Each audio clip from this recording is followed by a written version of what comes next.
today is the Lord's Day. మరి ఈ రోజు మీ అందరికీ తెలిసిందే ఇది ప్రభు దినం. And one of the advantages which we have in our modern times is the modern media, which allow us to do some ministry and so to have fellowship with each other. ఇదిగో చూడండి, మనకి ఉన్న ఈ సాంకేతిక సాధనాల ద్వారా మనం కొంతసేపు దేవుని వాక్యాన్ని ధ్యానిస్తూ ఈ విధంగా సహవాసంలో ఆనందించే అవకాశం మనకు కలిగింది. It is on my heart to speak about the subject, a wonderful salvation. మరి ఈ రాత్రి వేళ అద్భుతమైన రక్షణను గురించి మాట్లాడనే తలంపు నాకు కలిగింది. And we want to read the whole chapter, Daniel chapter 3. మరి ఈ సందర్భంలో మనం దానియేలు గ్రంథం 3వ అధ్యాయం మొత్తం చదువుకుందాం. మరి దాదాపుగా 30 వచనాలు ఉన్నాయి. నేను చదువుతాను, దయచేసి గమనించండి అందరూ. రాజగు నెబుకద్నెజరు బంగారు ప్రతిమ ఒకటి చేయించి బబులోను దేశంలోని దోరాయను మైదానములో దాన్ని నిలువబెట్టించాను. అది 60 మూరల ఎత్తును 6 మూరల వెడల్పునై ఉండెను. రాజగు నెబుకద్నెజరు అధిపతులను, సేనాధిపతులను, సంస్థానాధిపతులను, మంత్రులను, ఖజానాదారులను, ధర్మశాస్త్ర విధాయకులను, న్యాయాధిపతులను, సంస్థానములలో ఆధిక్యము వహించిన వారినందరినీ సమకూర్చుటకును రాజగు నెబుకద్నెజరు నిలువబెట్టించిన ప్రతిమ యొక్క ప్రతిష్టకు రప్పించుటకును దూతలను పంపించగా ఆ అధిపతులను, సేనాధిపతులను, సంస్థానాధిపతులను, మంత్రులను, ఖజానాదారులను, ధర్మశాస్త్ర విధాయకులను, న్యాయాధిపతులను, సంస్థానములలో ఆధిక్యము వహించిన వారందరూ రాజగు నెబుకద్నెజరు నిలువబెట్టించిన ప్రతిమ యొక్క ప్రతిష్టకు కూడివచ్చి రాజగు నెబుకద్నెజరు నిలువబెట్టించిన ప్రతిమ ఎదుట నిలుచుండిరి. ఇట్లుండగా ఒక దూత చాటించినది ఏమనగా, జనులారా, దేశస్థులారా, ఆయా భాషలు మాట్లాడువారులారా, మీకు ఆజ్ఞ ఇచ్చుచున్నాను.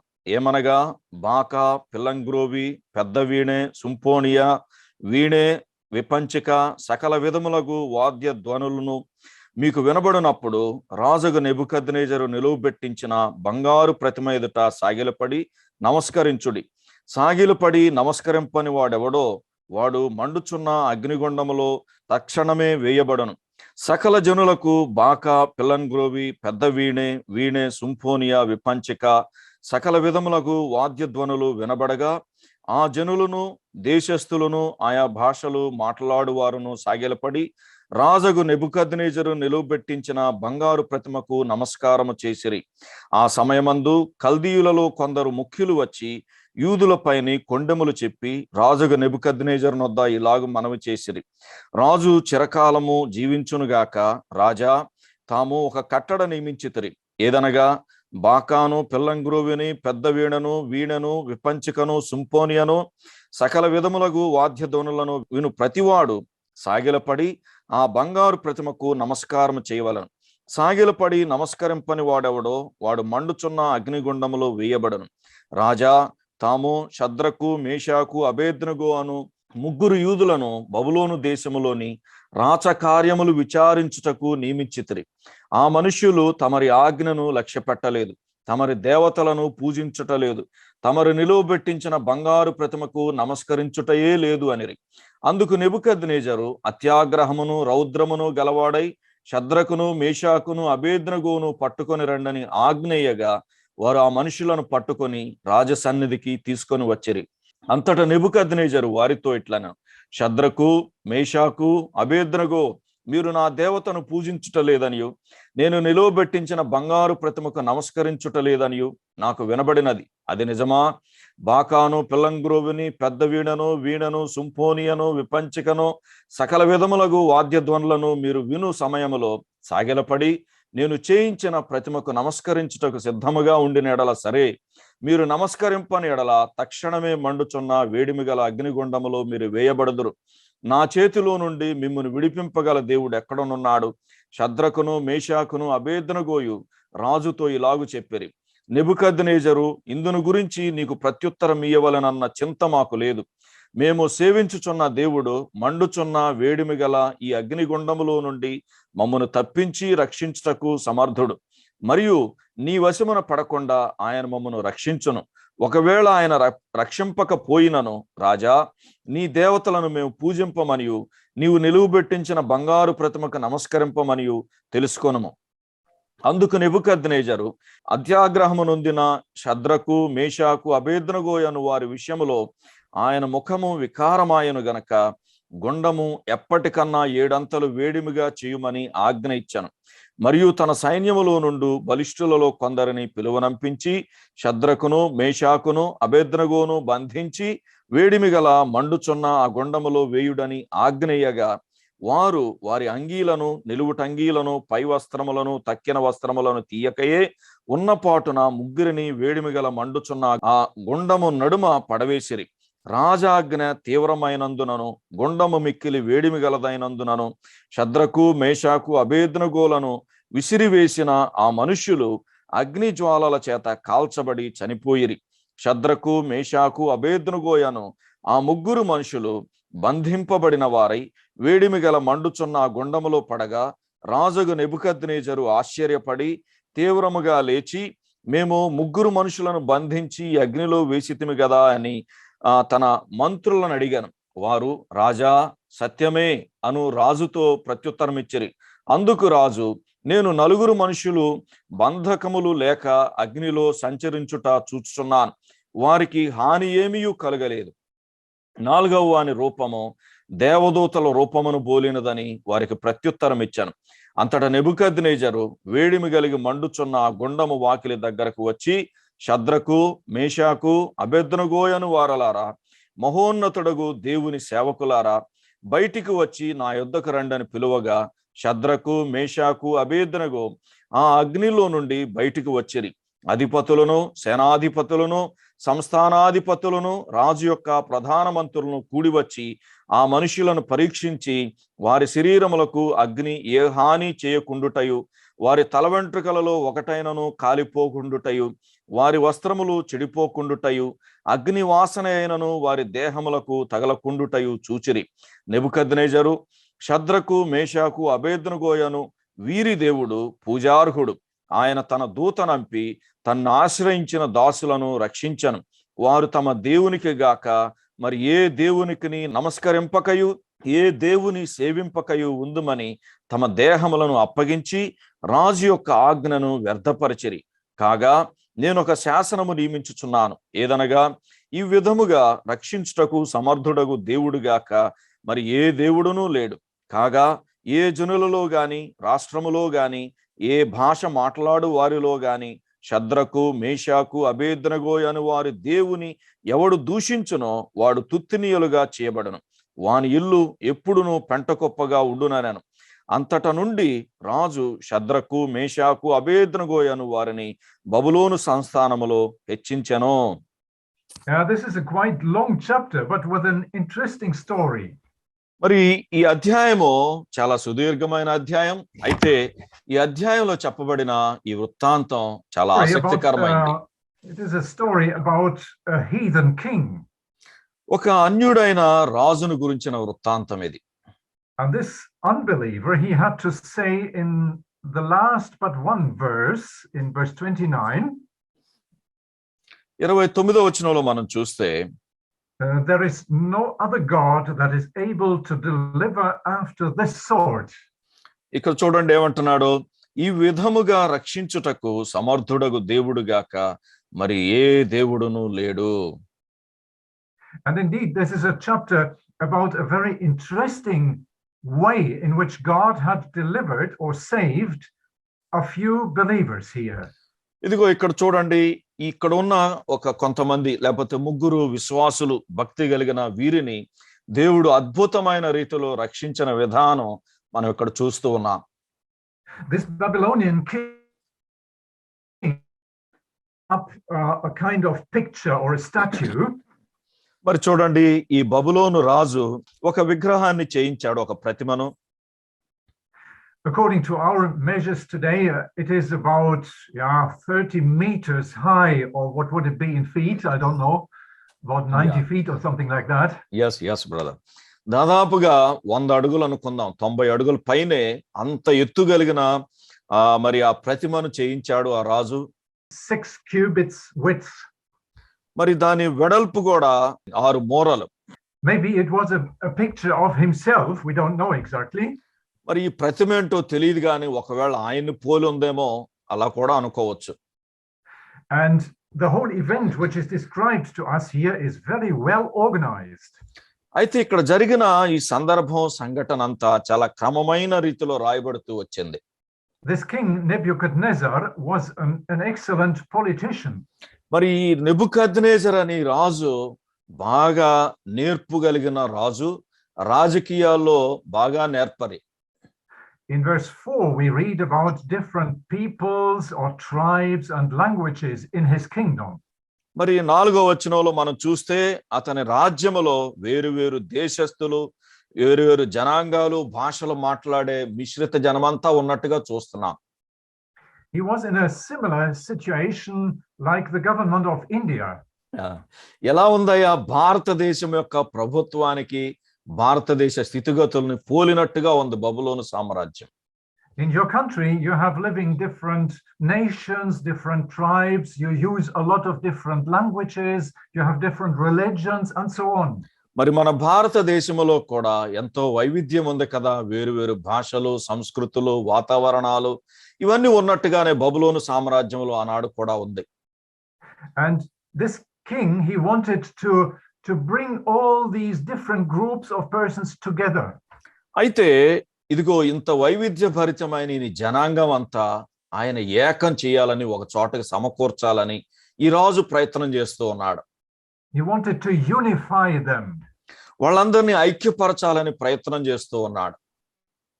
And one of the best means to unify such groups of persons is a common religion.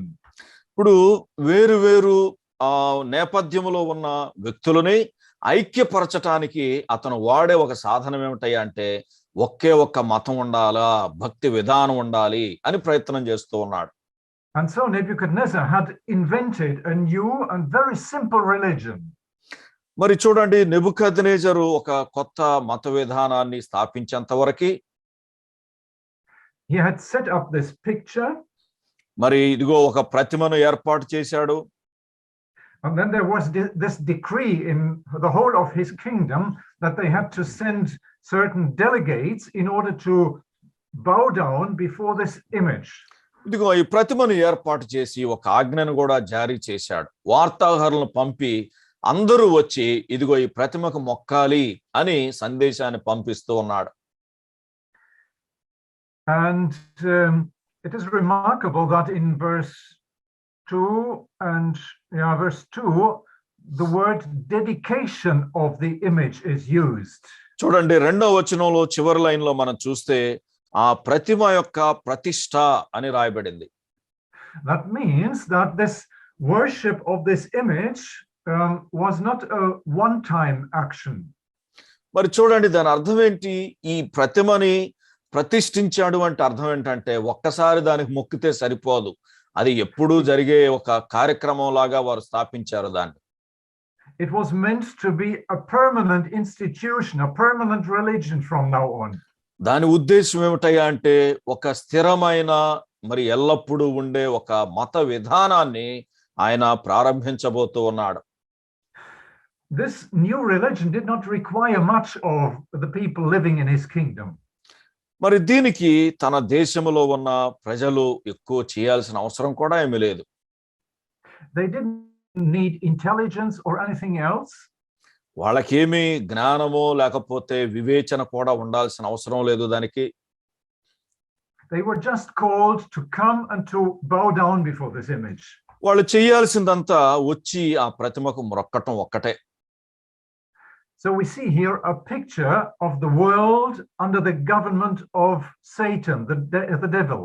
దీనంతటిని మనం క్రోడీకరించి గాని చూస్తే ఎలా కనబడుతుందో తెలుసా? ఇదిగో అపవాది ప్రభుత్వం ఎలా ఉంటుందో సాతాను యొక్క ప్రభుత్వం అలా కనబడుతూ ఉన్నది. And he makes certain efforts to bring all people together under his government.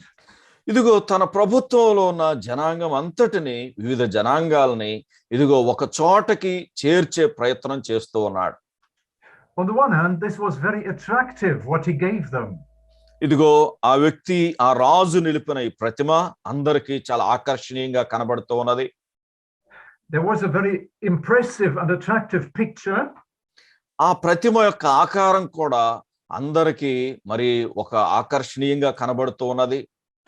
And there was also a big orchestra for the music. మరి ఆ ప్రతిమ యొక్క ఆకారమే కాదు, అక్కడ కూడా మంచి వాయిద్యకారులు చేరి వచ్చారు, వాయిద్యకారుల బృందం. We have a long list of musical instruments.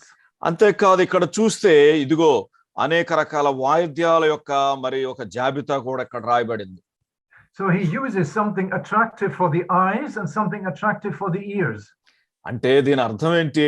చూడటానికి ప్రతిమ ఆకర్షణీయంగా ఉంది, వినటానికి వాయిద్యాలు కూడా ఆకర్షణీయంగా ఉన్నాయి. సో చెవులకి కంటికి పని పెట్టాడు. This is what we know today under the word audio-vision. మరి ఈ నేటి కాలములో మరి దృశ్య శ్రవణ మాధ్యమాలను అంటూ ఉన్నాం కదా, అది అన్నమాట ఇది. Audio means hearing, vision means seeing. మరి ఆడియో విజువల్ అనే పదాన్ని కూడా మనం అర్థం చేసుకోవాలా. ఒకటి వినికిడికి సంబంధించి, ఇంకొకటి దృష్టికి సంబంధించి. And this is the same which the devil uses in our days. ఆనాడే కాదు, నేటి కాలంలో కూడా అపవాది మనల్ని ప్రజలను ఆకర్షించడానికి ఈ విధంగానే ప్రయత్నం చేస్తున్నాడు. And a very strong instrument in the hands of the devil is the computer. మరి ఇదిగో అపవాది చేతుల్లో ఉన్న చాలా బలమైన సాధనం ఏంటో తెలుసా? ఇదిగో ఈ కంప్యూటరే. Of course, just now we are using the computer for good purpose. అయితే ఇప్పుడు చూడండి, మనం మరి కంప్యూటర్ని వాడుతున్నాడు కానీ మనమైతే దాని సదుద్దేశంతో స్వప్రయోజనం కోసం వాడుకుంటూ ఉన్నాం. But very often the devil uses especially the internet in order to present attractive things for our eyes and also worldly music for our ears. మరి ఇంటర్నెట్ ద్వారా, కంప్యూటర్లో, మొబైల్ ఫోన్లు ఈ అపవాది ఎందుకు వాడతాడంటే ఇదిగో మన కంటికి ఆకర్షణీయమైన వాటి ద్వారా మనల్ని ఆకర్షించడానికి, మరి మంచి మరి సంగీతం ద్వారా మనల్ని ఆకర్షించడానికి ప్రయత్నం చేస్తాడు. So on the one hand there were attractive things. మరి వీటన్నిటిని ఈ విధంగా చెప్పుకోవచ్చు, అవి ఆకర్షించేవి. Yeah, this is what we call seduction. The devil tries to influence us in a hidden way. చూడండి, అపవాది మరి రహస్యంగా, మరి దొంగచాటుగా మనలందరినీ లోబర్చుకునే ప్రయత్నం చేస్తాడు, ప్రలోభ పెట్టే ప్రయత్నం. But the devil also used another means, and that was pressure. అంతేకాదు, ఈ ఆకర్షణలే కాదు, మరొక మార్గం కూడా అపవాది మరి అనుసరిస్తాడు. ఏమిటంటే మన మీద ఒత్తిడి తీసుకొస్తాడు. In verse 6, part of his message was, whosoever does not fall down and worship shall that same hour be cast into the midst of a burning fiery furnace. Verse 6. 6వ వచనంలో చూడండి, సాగిలపడి నమస్కరింపని వాడెవడో వాడు మండుచున్న అగ్నిగుండములో తక్షణమే వేయబడును. Well, and these two means we know today in this world. మరి ఈ లోకములో ఈ రెండు సాధనాలు ఏ విధంగా పనిచేస్తూ ఉన్నాయో మనందరికీ తెలిసిందే. Well, we are living here in Europe. So ఉదాహరణకి సహోదరుడు ఐరోపా ఖండంలో ఉంటూ ఉన్నాడు. And there are lots of very attractive things. మరి ఐరోపా ఖండంలో మరి అవి ఎంతో అభివృద్ధి చెందిన దేశాలు గనక వాళ్ళకి ఎక్కడో ప్రతి చోట ఆకర్షణీయమైనవి చాలా ఉంటాయి. And that exists also in India. అక్కడే కాదు, మనకి భారతదేశంలో కూడా ఆకర్షణలు ఎక్కువైపోతూ ఉన్నాయి. But there are also countries and also areas where the government exercises pressure upon the believers. మరి ఇంతే కాదు, కొన్ని దేశాల్లో మనం గమనిస్తే ఆకర్షణలతో పాటుగా ప్రభుత్వాలు విశ్వాసుల మీద ఎక్కడ లేని ఒత్తిడి కలుగజేస్తూ ఉన్నాయి. And sometimes, especially young believers, they feel very strong this pressure from the world. మరి ముఖ్యంగా యవనస్తులైన విశ్వాసులు మరి వారు లోకము నుంచి అనేకమైన ఆకర్షణలు, ఒత్తిడులు ఎదుర్కొంటూ ఉన్నారు. Sometimes if you confess your faith in the Lord Jesus Christ, this can mean to lose certain chances in your professional development. ఒకవేళ నువ్వు క్రైస్తవుడివి అని ఒప్పుకుంటే నీ యొక్క మరి ప్రొఫెషన్లో లేకపోతే నీ కెరియర్లో నువ్వు పొందే అనేక ప్రయోజనాలు నువ్వు కోల్పోవలసి వస్తూ ఉంటుంది. You can have loss of certain chances or loss of advantages in your work life. అంతేకాదు నీ వృత్తిలో నువ్వు పొందగలిగే అనేక అవకాశాలు కూడా కోల్పోవలసి వస్తూ ఉంటుంది. And we see that the combination of these two things, seduction and persecution, that this worked very well in Babylon. ఇదిగో చూడండి, హింసించుట తర్వాత ప్రలోభ పెట్టుట అనే ఈ రెండు సంగతులు బబులోను దేశంలో ఎంతగానో కార్యం జరిగించాయని మనం గమనించాలి. Verse 7 says that all the peoples, the nations and the languages fell down and worshipped. 7వ వచనంలో చూడండి, సకల విధములకు జనులను దేశస్థులను ఆయా భాషలు మాట్లాడువారును సాగిలపడిరి.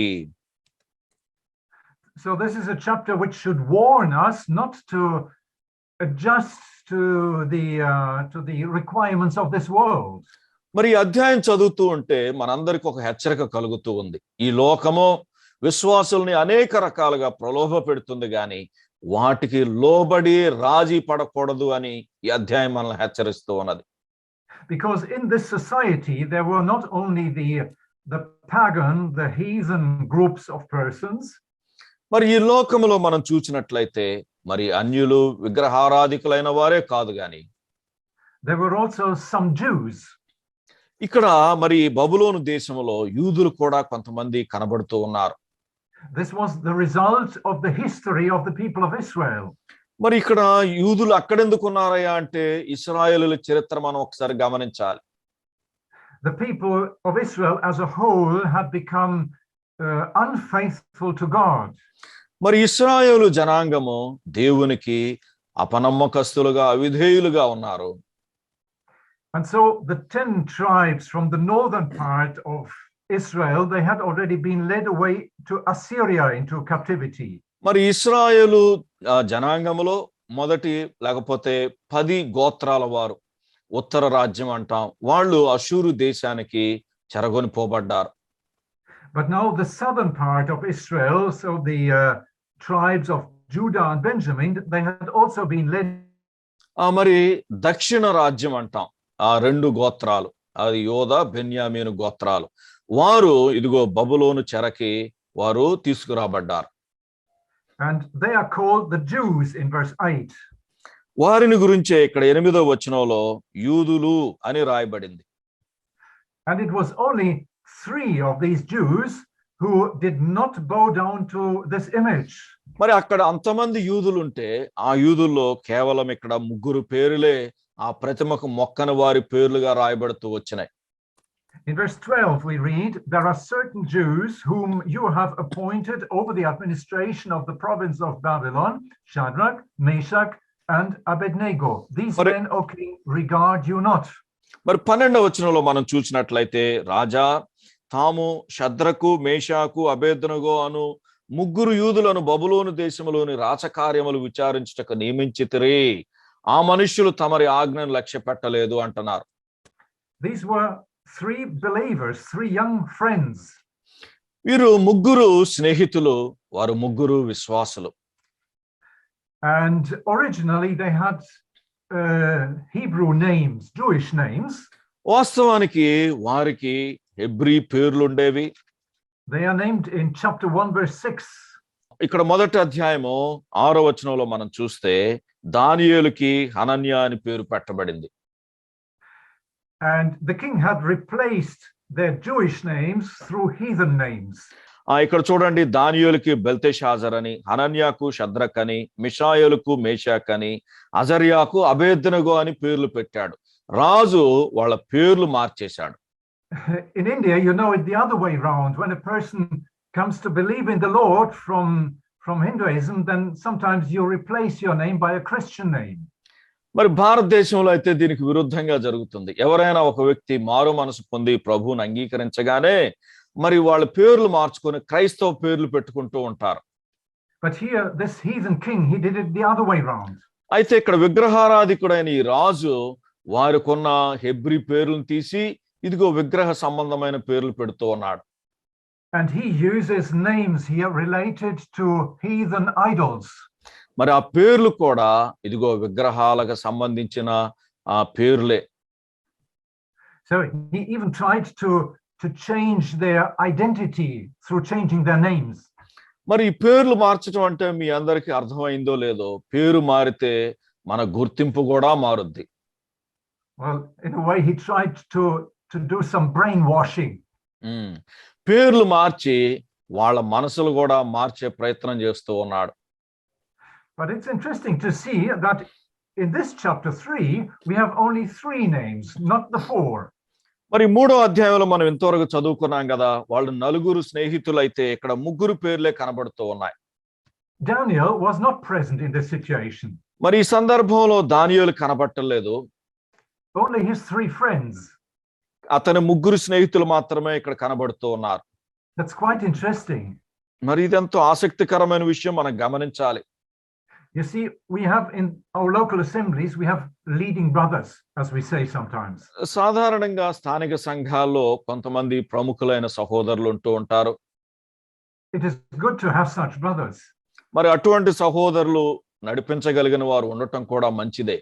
Daniel was a kind of leading brother. మరి ఇక్కడ దానియేలు కూడా అటువంటి నాయకత్వ లక్షణాలు కలిగిన సహోదరుడు. But the faithfulness and obedience of his 3 friends was not dependent on Daniel. అయితే ఒకటి గమనించండి, ఇదిగో దానియేలు నాయకత్వ లక్షణాలు కలిగిన వాడే గాని ఈ స్నేహితులు ఇదిగో నమ్మకత్వం విషయంలో దానియేలు మీద మాత్రం ఆధారపడలేదు. When they were left without Daniel, they were nevertheless faithful to God. ఇప్పుడు వారికి ఒక నాయకుడిలాగా దానియేలు ఉన్నా, మరి ఇప్పుడు దానియేలు లేడు, అయినా సరే వారు నమ్మకస్తులుగా ఉండకుండా ఉండలేదు. So we should have our own strength in the Lord. కాబట్టి ఇదిగో ప్రభువునందు మనం బలము కలిగిన వారమై ఉండాలి. In our local assembly in the last weeks, we had several home calls of older believers. మరి సహోదరుని యొక్క స్థానిక సంఘంలో గత కొద్ది వారాలుగా అనేక మంది వృద్ధులైన విశ్వాసులు ఇదిగో ప్రభు దగ్గరికి చేరుతూ వచ్చారు. We can no longer rely on them. వారు ప్రభు దగ్గరికి వెళ్ళిపోయారు కానీ వారి మీదే ఆధారపడి వారి కోసం ఎదురు చూస్తూ ఉండిపోలేదు. We have to continue our pathway of faith without them. వాళ్ళు లేకపోయినా మన విశ్వాస మార్గంలో మనం కొనసాగే వారంగా మనం ఉండాలి. But we see that these 3 friends, they had a good relationship, a good fellowship with God himself. ఈ 3 స్నేహితులు దేవునితో మంచి సహవాసం కలిగి ఆనందిస్తూ ఉన్నారు. So this is an encouragement for younger believers here. ఇదిగో ఈ రాత్రి వేళ ఈ కూడికలో ఉండి ఈ వాక్యం వింటూ ఉన్న యవన సహోదరులారా, ఇదిగో ఈ మాదిరిని అనుసరించండి. It is good to have older brothers and sisters. ఇదిగో మన మధ్యలో వృద్ధులైన లేకపోతే అనుభవజ్ఞులైన విశ్వాసులు ఉండటం మంచిదే. But if you feel alone, you still have the Lord with you. ఒకవేళ అటువంటి వారు నీతో పాటు లేక నువ్వు ఒంటరిగా ఏకాకిగా ఉన్నావనుకో, ఇదిగో ప్రభు నీతో పాటు ఉన్నాడని ఒక నిశ్చయత కలిగి ఉండటం మంచిది. And then you can make wonderful experiences with the help and the salvation of the Lord. ఇదిగో ప్రభు ఇచ్చే ఆ సహాయంతోనూ ఆ కాపుదల రక్షణతోనూ నువ్వు మరి ఖచ్చితంగా ముందుకు సాగవచ్చు. In verse 12 at the end, these Chaldeans, they say to the king. మరి ఇక్కడ చూడండి 12వ వచనం చివరికి వచ్చేసరికి కల్దీయులు ఏమంటున్నారంటే, These 3 Jews, they serve not your gods, nor worship the golden image that you have set up. ఈ 3 యూదులు మరి ఆ బంగారు ప్రతిమకు నమస్కరించుటయే లేదు అని రాజుతో మరి ఫిర్యాదు చేస్తూ ఉన్నారు. They speak about 2 things here. ఇక్కడ వాళ్ళు 2 సంగతులు చెప్తూ ఉన్నారు. They speak about the golden image and about gods. వాళ్ళు ఏమంటున్నారు? బంగారు ప్రతిమ అంటున్నారు, తర్వాత దేవతలను పూజించుట లేదు అంటున్నారు. And so we see that the picture that was not like a photo which we have at the wall. మరి ఇక్కడ ఉన్న ప్రతిమ గోడ మీద ఒక ఫోటో లాంటిదో ఒక బొమ్మ లాంటిదో కాదు. It was an idol image, and behind the idol image were the heathen gods. మరి అది ఒక గొప్ప ప్రతిమ, ఆ ప్రతిమతో పాటుగా అక్కడ చిన్న చిన్న విగ్రహాలు కూడా ఉన్నాయి. Sometimes in other countries we find it interesting to see certain objects of a foreign religion. మరి మనం కొన్ని దేశాలకు వెళ్ళినట్లయితే అక్కడ కొన్ని ప్రతిమలు మనకు కనబడుతూ ఉంటాయి. But behind these things are really gods, are really idols. మరి ఆ ప్రతిమల వెనక మరి వారి దేవతలు కూడా ఉంటారు. And we should be aware of the power of Satan which is behind these visible things. ఇదిగో మన కంటికి కనబడే ప్రతిమల వెనక ఉండే ఆ దేవతల గురించి కూడా మనం గమనిక కలిగి ఉండాలి. When Nebuchadnezzar heard that these three believing friends did not bow down to his image, then he got very much into rage, into fury. మరి చూడండి, ఎప్పుడైతే ఈ ముగ్గురు స్నేహితులు ఆ ప్రతిమకు మొక్కటం లేదని మరి నెబుకద్నెజరుకు తెలిసిందో, అక్కడ రాయబడిన మాట చూడండి, అత్యాగ్రహమును రౌద్రమును గలవాడయ్యాడు. He makes a second appeal to them and gives them a second chance to do it.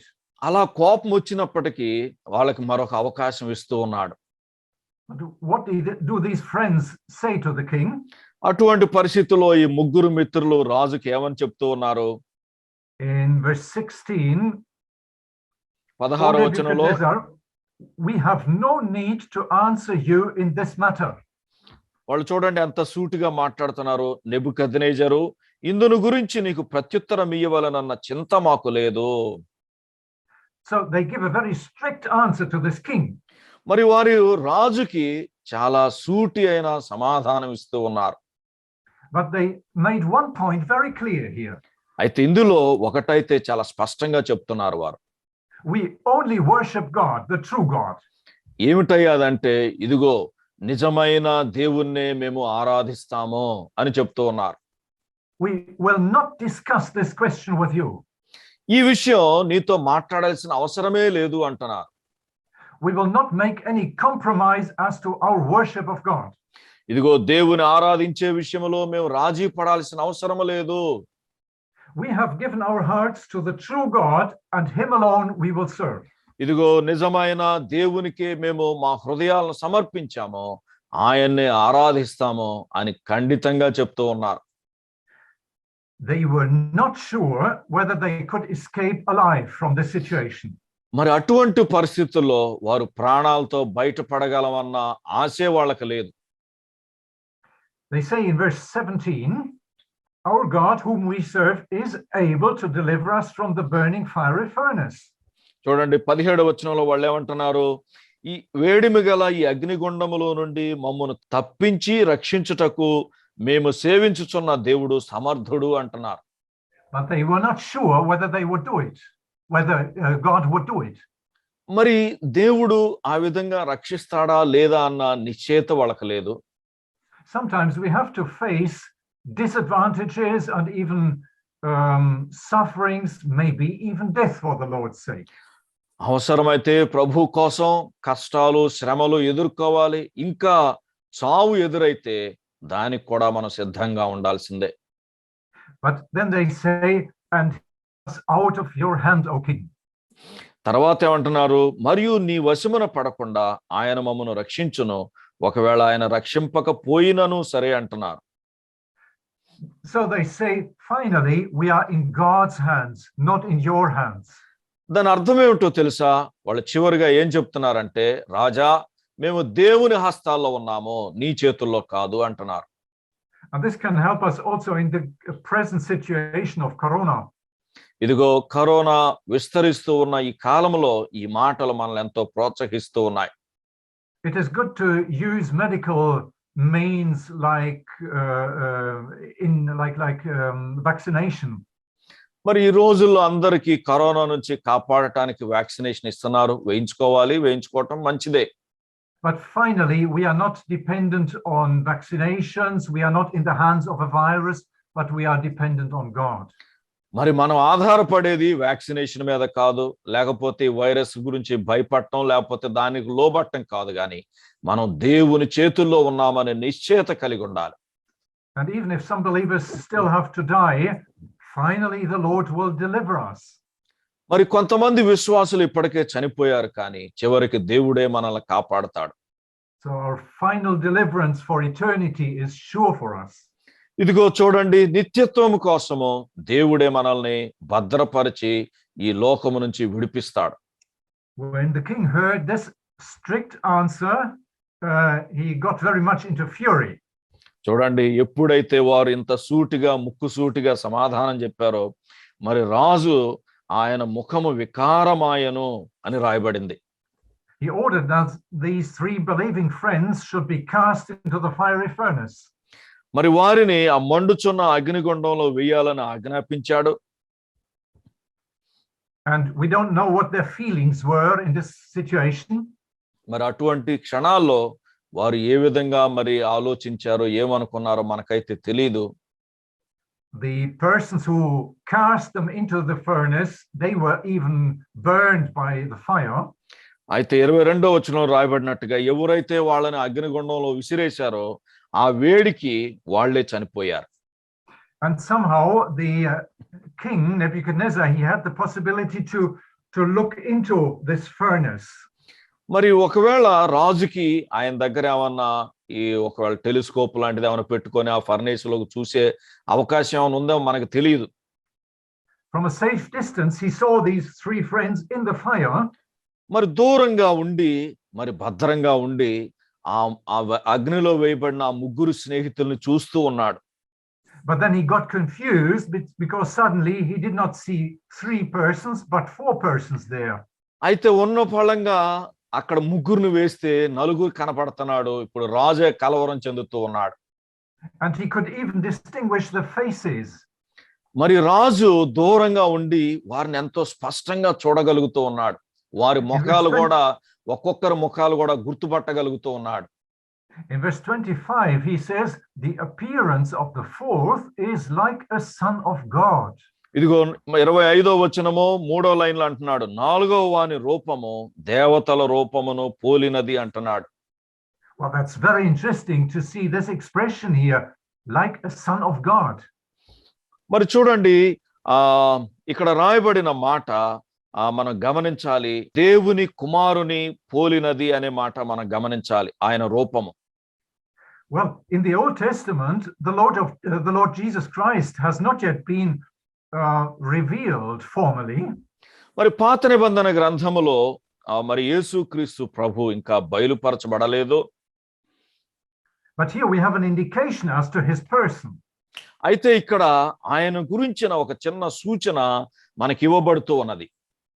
Some of his dear disciples, they were suffering in the heat of this furnace.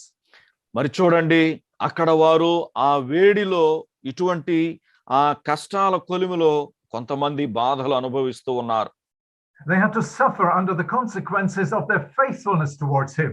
ఇదిగో దేవుని ఎడల వారు చూపే ఆ విశ్వాస్యతను బట్టి వారు అనేక కష్టాలు అనుభవిస్తూ ఉన్నారు.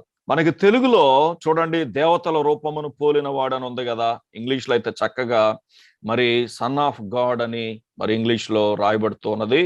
ఆ వ్యత్యాసాన్ని కూడా మనం the 4th is like the son of God అనే మాట కూడా మనం గమనించాలి. So the king could see that the 4th one was a divine person, was not a human being. మరి చూడండి, ఇప్పుడు ఈ రాజుకు ఒక సంగతి అర్థమైంది. ఆ 4వ వ్యక్తి మానవ మాత్రుడు కాదు, ఆయన దేవుడే అని రాజుకు కూడా అర్థమైంది. That is quite interesting because God did not just snatch these 3 believers out of the fiery furnace, but he came into their circumstances. ఇదిగో ఇక్కడ ఈ సంగతి మనం గమనించాలి. శక్తి కలిగిన దేవుడు వారిని అగ్నిగుండంలో తీసి బయటపడేయొచ్చు కదా, అలా చేయలేదు. కానీ ఇదిగో మండుచున్న అగ్నిగుండములో ఆయనే దిగి వచ్చి వారితో పాటుగా నడుస్తూ ఉన్నాడు. And that's a wonderful experience which the believers in all times, in all dispensations have made with the faithfulness of God. ఇదిగో చూడండి, పాత యుగాలలో, పాత కాలములో, పురాతన కాలములో విశ్వాసులు, భక్తులు ఇదిగో దేవుని కోసం నమ్మకంగా ఉండి ఇటువంటి అనుభవాలను పొందారు. I would just like to read some beautiful examples for such experiences. ఇటువంటి అనుభవాల గురించి కొన్ని ఉదాహరణలు మనం గమనిద్దాం. From Isaiah 43. 43వ అధ్యాయము. Please read the verses 1 down to 7. 43వ అధ్యాయము 1 నుంచి 7 వచనాల వరకు మనం చదువుకుందాం. అయితే యాకోబు, నిన్ను సృజించిన వాడు యెహోవా ఇశ్రాయేలు, నిన్ను నిర్మించిన వాడు ఇలాగు సెలవిచ్చుచున్నాడు, నేను నిన్ను విమోచించి ఉన్నాను, భయపడకము, పేరు పెట్టి నిన్ను పిలిచి ఉన్నాను, నీవు నా సొత్తు. నీవు జలములలో బడి దాటునప్పుడు నేను నీకు తోడయ్యుందును, నదులలో బడి వెళ్ళునప్పుడు అవి నీ మీద పొర్లి పారవు. నీవు అగ్ని మధ్యను నడుచునప్పుడు కాలిపోవు, జ్వాలలు నిన్ను కాల్చవు. యెహోవానగు నేను నీకు దేవుడను, ఇశ్రాయేలు పరిశుద్ధ దేవుడనైన నేనే నిన్ను రక్షించువాడను. నీ ప్రాణ రక్షణ క్రయముగా ఐగుప్తును ఇచ్చి ఉన్నాను, నీకు బదులుగా కూషును శబాను ఇచ్చి ఉన్నాను. నీవు నా దృష్టికి ప్రియుడవైనందున ఘనుడవైతివి. నేను నిన్ను ప్రేమించుచున్నాను గనక నీకు ప్రతిగా మనుషులను అప్పగించుచున్నాను, నీ ప్రాణమునకు ప్రతిగా జనములను అప్పగించుచున్నాను. భయపడకము, నేను నీకు తోడై ఉన్నాను. తూర్పు నుండి నీ సంతానమును తెప్పించదను, పడమటి నుండి నిన్ను సమకూర్చి రప్పించదను. అప్పగింపుమని ఉత్తర దిక్కునకు ఆజ్ఞయించదను, బిగబట్టవద్దని దక్షిణ దిక్కునకు ఆజ్ఞ ఇచ్చెదను. దూరము నుండి నా కుమారులను, భూదిగంతము నుండి నా కుమార్తెలను తెప్పించుము. నా మహిమ నిమిత్తము నేను సృజించిన వారిని, నా నామము పెట్టబడిన వారిని అందరినీ తెప్పించుము. నేనే వారిని కలుగజేసి తిని, వారిని పుట్టించిన వాడను నేనే. Every child of God may know you are precious in God's sight. ఇదిగో దేవుని బిడ్డ ప్రతి ఒక్కరూ దేవుని దృష్టిలో ఎంతో అమూల్యమైన వారని గమనించాలి. Promised you to be with you in your circumstances. ఇదిగో నువ్వు ఏ పరిస్థితుల్లో ఉన్నావో తెలియదు గాని దేవుడు నీకు తోడుగా ఉన్నాడని వాగ్దానం చేస్తూ ఉన్నాడు. He loves you and he is with you. ఆయన నిన్ను ప్రేమిస్తూ ఉన్నాడు, నీకు తోడుగా ఉంటాడు. And from Isaiah 63 verse 9, 63వ అధ్యాయము 9వ వచనం చదువుకుందాం. వారి యావత్ బాధలో ఆయన బాధ నొందెను, ఆయన సన్నిధి దూత వారిని రక్షించెను. ప్రేమ చేతను తాలిమి చేతను వారిని విమోచించెను. పూర్వదినములన్నిటను ఆయన వారిని ఎత్తుకొనుచు మోసుకొనుచు వచ్చెను. this verse speaks about the angel of the presence of God. ఇదిగో చూడండి, ఇక్కడ ఒక మాట 2వ లైన్లో రాయబడింది, ఆయన సన్నిధి దూత. This is an Old Testament expression for the presence of the Lord Jesus with his own. ఇదిగో చూడండి, దేవుడు తన ప్రజలకు తోడుగా ఉంటాడు అనే మాటకి పాత నిబంధన కాలంలో ఆయన సన్నిధి దూత అని రాయబడింది. And for us we have the promise of John 16 verse 16, a little while and you do not behold me, and again a little while and you shall see me, because I go away to the Father. 16వ అధ్యాయం 16వ వచనం, యోహాను సువార్త 16వ అధ్యాయం 16వ వచనం. కొంచెము కాలమైన తర్వాత మీరిక నన్ను చూడరు, మరి కొంచెము కాలమునకు నన్ను చూచెదరని చెప్పాను. This means that the Lord Jesus is with us through the Holy Spirit now. ఇప్పుడు చూడండి, ఇప్పుడు యేసుక్రీస్తు ప్రభు మనతో పాటుగా భౌతికంగా లేడు గాని పరిశుద్ధాత్మ దేవుడు ఉన్నాడు. And in connection with our ministry for him, we have his promise in Matthew 28 verse 20. ఇదిగో చూడండి, ప్రభు కోసం మనం చేసే పరిచర్యలో ఇదిగో మనకు ఒక పరిచర్య నిమిత్తం ఒక వాగ్దానం కూడా ఆయన ఇచ్చాడు. మత్తయి సువార్త 28వ అధ్యాయం 20వ వచనంలో, and behold, I am with you all the days until the completion of the age. చివరి లైన్ చూడండి, ఇదిగో నేను యుగ సమాప్తి వరకు సదాకాలము మీతో కూడా ఉన్నానని వారితో చెప్పాను. In this extraordinary situation, these three friends, they were completely saved. Nothing harm was done to them. ఇదిగో చూడండి, ఈ విపత్తులో ఈ ముగ్గురు మిత్రులు మరి క్షేమంగా భద్రంగా బయటకు వచ్చారు, ఏ హాని లేకుండా బయటకు వచ్చారు. They were taken out of the fiery furnace. ఎంతో మండుచున్న అగ్నిగుండంలో నుంచి వారు బయటికి తీసుకురాబడ్డారు. Their enemies had a close look at them. అయితే ఇప్పుడు వారి విరోధులందరూ, శత్రువులందరూ వారిని మరి చాలా జాగ్రత్తగా క్షుణ్ణంగా పరిశీలిస్తూ ఉన్నారు. And even the hairs of the head was not singed by the fire. మరి చూడండి, వారి వెంట్రుకలు కూడా కనీసం ఆ వేడికి అవి ఏమాత్రం కూడా రంగు కూడా మారలేదు, అవి కూడా ఏమీ కాలిపోలేదు. Through the fire. చూడండి, మరి ఆ అగ్నిలో నుంచి వారు రక్షింపబడ్డారు. And even the smell of the fire had not come to their skin. మరి అంత వేడిమి కలిగిన అగ్నిగుండంలో వారి చర్మం కాలకపోవటమే కాదు, కనీసం ఆ మంట యొక్క వేడి ఆ వాసన కూడా రావట్లేదట. So in such a wonderful, perfect way, God had delivered his own. చూడండి, దేవుడు తన వారిని ఇంత అద్భుతంగా రక్షిస్తాడు అనేది మన రాత్రి వేళ గమనించాలి. And in the last verses of this long chapter, we have seen that this heathen king acknowledged the greatness of God. మరి చివరికి వచ్చేసరికి విగ్రహారాధికుడైన ఈ రాజు నిజమైన దేవుని యొక్క గొప్పతనాన్ని గుర్తించాడు. And he prohibits to say anything negative about the God of these Jews. ఈ యూదుల దేవునికి వ్యతిరేకంగా ఎవరు మాట్లాడకూడదు అని నిషేధాజ్ఞలు కూడా ఇచ్చాడు. In verse 15, he had asked the proud question, who is the God that shall deliver you out of my hands? 15వ వచనం మరి చివరి లైన్లో మనం చూస్తే, నా చేతిలో నుండి మిమ్మును విడిపింపగల దేవుడు ఎక్కడనున్నాడు అని ఒక మరి అహంకారంతో కూడిన సవాలు చేశాడు. But here at the end of the chapter, he acknowledges the greatness of this God. అయితే చివరికి వచ్చేసరికి ఆ దేవుని యొక్క గొప్పతనాన్ని గుర్తించి దాన్ని తెలియజేస్తూ ఉన్నాడు. And he gives this wonderful reason at the end of verse 29, because there is no other God that is able to deliver after this sort. 29వ వచనానికి వచ్చేసరికి ఇది ఒక గొప్ప సాక్ష్యం ఇస్తూ ఉన్నాడు. ఏమిటది? నేను ఒక శాసనము నియమించుచున్నాను, ఏదనగా ఈ విధముగా రక్షించుటకు సమర్థుడగు దేవుడుగాక మరి ఏ దేవుడును లేడు. So this is my last point in this message. మరి నా సందేశములో ఇదే చివరి అంశం. As believers, we experience the deliverance of God in our daily lives in a wonderful way. ఇదిగో చూడండి, మన అనుదిన జీవితంలో దేవుని యొక్క విడుదల అద్భుతమైన రీతిలో మనం అనుభవిస్తాం. And even when we are still sinners, we have been saved after such a sort. మనం ఇంకా పాపులమై ఉండగానే ఇదిగో మనం రక్షింపబడ్డాం. You see, when we were unbelievers, there was a problem for God, if I may say so.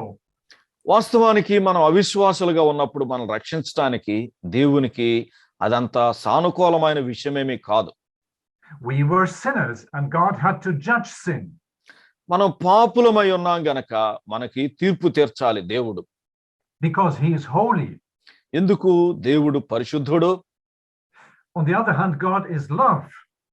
మరి ఒక పక్షంగా మనం చూస్తే దేవుడు ప్రేమ అయి ఉన్నాడని కూడా రాయబడింది. God wanted to save us. ప్రేమ అయి ఉన్న దేవుడు మనల్ని రక్షించగోరుతూ ఉన్నాడు. How could the righteousness and the light of God's holiness and his love be brought together?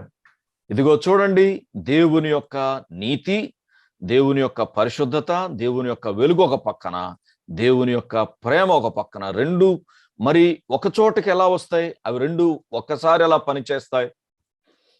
On the one hand, God had to claim a sacrifice for us. ఇదిగో పరిశుద్ధుడైన దేవుడు మన కోసం బలిని కోరుతూ ఉన్నాడు.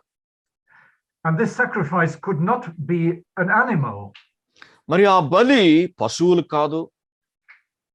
And no human being could be used as a sacrifice for other human beings. సరే, పశువులు కాదు, ఏ మనుషుడైనా మరొక మనిషి కోసం మరి ఆ విమోచన కోసం అర్పింపబడటానికి యోగ్యుడు అంటే కానే కాదు. So where could the sacrifice for us be found? అటువంటి మన కోసం మరి అర్పించటానికి ఎవరు సిద్ధంగా ఉన్నారు? Well, God found a wonderful solution. ఇదిగో దానికి దేవుడే ఒక పరిష్కారాన్ని కనుగొన్నాడు. He gave his only begotten son. ఏమిటయ్యా పరిష్కారం అంటే ఇదిగో ఆయన యొక్క అద్వితీయ కుమారుణ్ణి మన కోసం అనుగ్రహించాడు. The eternal Son of God, he became man and came down to earth. దేవుని నిత్య కుమారుడు, అద్వితీయ కుమారుడు మనుష్య కుమారుడుగా ఈ లోకములో జన్మించాడు. And so God has found a way to offer us a wonderful salvation. ఆ మనుష్య కుమారుని ద్వారా ఇప్పుడు మనకి అద్భుతమైన రక్షణను ఆయన అనుగ్రహిస్తూ ఉన్నాడు. In Psalm 85, we have a nice expression for this fact. ఇదిగో ఈ విషయంలో 85వ కీర్తనలో ఒక మంచి మాట రాయబడింది. అదొకసారి మనం గమనిద్దాం. In verse 10, yeah. Loving kindness and truth are met together. Righteousness and peace have kissed each other. 85వ కీర్తన 10వ వచనం, కృపాసత్యములు కలుసుకొనినవి, నీతి సమాధానములు ఒకదానినొకటి ముద్దు పెట్టుకొనినవి. And so the love of God and the righteousness of God have come together on the cross of Calvary. ఇదిగో చూడండి, దేవుని యొక్క నీతి, దేవుని యొక్క ప్రేమ రెండు కలువరి శిలువలో కలుసుకున్నాయి. అవి ముద్దు పెట్టుకున్నాయి. In the New Testament we find this, for example, in Colossians 1. మరి ఇదే సందర్భంలో నూతన నిబంధనలో కూడా మరొక మాట మనం చదువుకోవచ్చు. కొలస్సీలకు రాసిన పత్రిక 1వ అధ్యాయంలో చదువుదాం. In verse 12 and 13. 12-13 వచనాలు. We give thanks to the Father who has made us fit for sharing the portion of the saints in light, who has delivered us from the authority of darkness and translated us into the kingdom of the Son of his love. చూడండి, ఈ 12వ వచనం చివరిలో చదువుకుందాం. తేజోవాసులైన పరిశుద్ధుల స్వాస్థ్యములో పాలివారమగుటకు మనలను పాత్రులనుగా చేసిన తండ్రికి మీరు కృతజ్ఞతాస్తుతులు చెల్లింపవలననియు దేవుని బతిమాలుచున్నాను. ఆయన మనలను అంధకార సంబంధమైన అధికారములో నుండి విడుదల చేసి తాను ప్రేమించిన తన కుమారుని యొక్క రాజ్య నివాసులనుగా చేసెను. Here God's love and God's light are mentioned in connection with us. చూడండి, ఇక్కడ మరి తేజోవాసులైన పరిశుద్ధుల స్వాస్యము అని దేవుని యొక్క వెలుగు, ఆ తర్వాత తాను ప్రేమించిన తన కుమారుని అని ప్రేమ రెండు ఇక్కడ ప్రస్తావనకు వస్తూ ఉన్నాయి. అవి రెండు సిలువలో కలుసుకున్నాయి. So we can really say, like Nebuchadnezzar, there is no other God that is able to deliver after this sort. ఇదిగో ఈ రాత్రి వేళ నెబుకద్నెజర్ లాగా మనం కూడా ఇదిగో మనల్ని రక్షించ సమర్థుడైన మన దేవుని లాంటి దేవుడు ఈ భూమి మీద లేడు అని ధైర్యంగా మనం కూడా చెప్పొచ్చు. So we have a nice little story here in Daniel chapter 3. దానియేలు గ్రంథం 3వ అధ్యాయంలో ఉన్న ఈ వృత్తాంతం ఎంతో మరి ఆసక్తికరమైంది. అదంతా మనందరికీ సుపరిచితమైందే. And this story shows us how God helps us practically in difficult times. మనం ఉన్న పరిస్థితుల్లో, కష్టమైన పరిస్థితుల్లో కూడా దేవుడు మనకి ఏ విధంగా సహాయం చేయగలడో, మనం రక్షించగలడో మరి వృత్తాంతం మనకి జ్ఞాపకం చేస్తూ ఉన్నది. And we also have a nice little indication to the wonderful salvation which God has given us for all. ఇదిగో చూడండి, మరి ఈ సందర్భం ద్వారా దేవుడు మనకి అనుగ్రహించే అద్భుతమైన రక్షణ కూడా మన దృష్టికి వస్తూ ఉన్నది. Thank you, brother, for the translation. Thank you so much, brother. Thank you.